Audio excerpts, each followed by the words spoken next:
Hi there.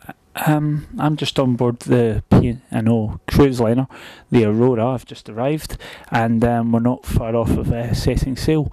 What's going to be happening over the next few days, the next 3.5 days to be precise, is the 17th marketing forum to be held on the boat will take place. It's 3.5 days where clients and marketers and agencies can network, maybe strike some business deals, but find out more about one another and have that conversation. We'll also have several guest speakers on the next few days. Tonight, we're going to be hearing from BJ Cunningham, who launched Death Cigarettes. He's a well-known speaker on the circuit, so he's going to be talking to us all. There's going to be some networking tonight as well, a lot of seminars over the next couple of days too, and hopefully I can be your guide through some of that, and you'll see a little bit of what happens. I'm now joined by BJ Cunningham, who launched Death Cigarettes and is becoming a bit of a celebrity on board over the last couple of days. I was hoping to speak to BJ about, you've had a great deal of experience throughout your career as a brand entrepreneur in terms of honesty and truth in marketing. Do you think there's enough of it, first of all? Is there enough honesty and truth being told when it comes to promoting brands?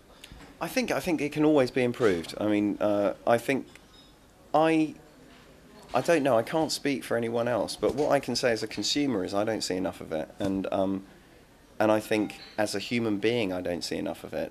So I think there's a huge. In fact, the answer is it can massively be improved. Yeah. You've found throughout your career, whenever you've told the truth, though, people fought against you. Why is that? I think people are afraid. I think people are, because also I think this is really important, is there is no truth. So my truth is different to your truth is different to someone else's truth, everyone's truth is different. So if somebody starts talking about the truth, it immediately was going to raise the hairs of everybody who doesn't believe that to be their truth. So it's very important to recognise that there is no singular truth, and all one can do is engender a belief, a story that you hold to be true, and hope that other people then join you on that journey. That I think is the core story. There is no truth, and that's why I think people get so upset about the truth, is because they want their truth to be the truth, and it isn't. You know, there just isn't one. The truth resides in faith. What we believe to be true is true for us.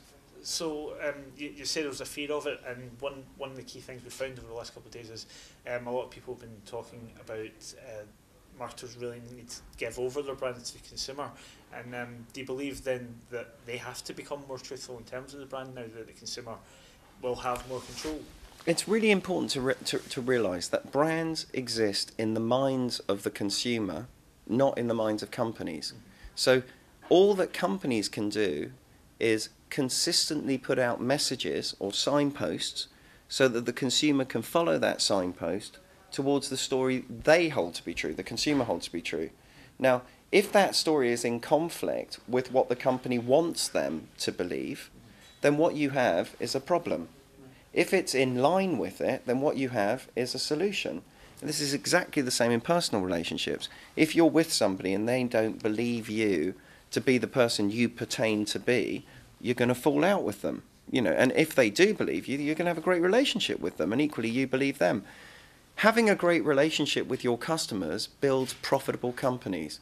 Having a bad relationship with your customers builds churn, okay, broadly speaking. And I think it's about being flexible enough to recognise that the customer's vision of who you are is the one that matters most. You know, and all you can do is be true to who you believe yourself to be, because then eventually the gravity of that position will pull other people towards it.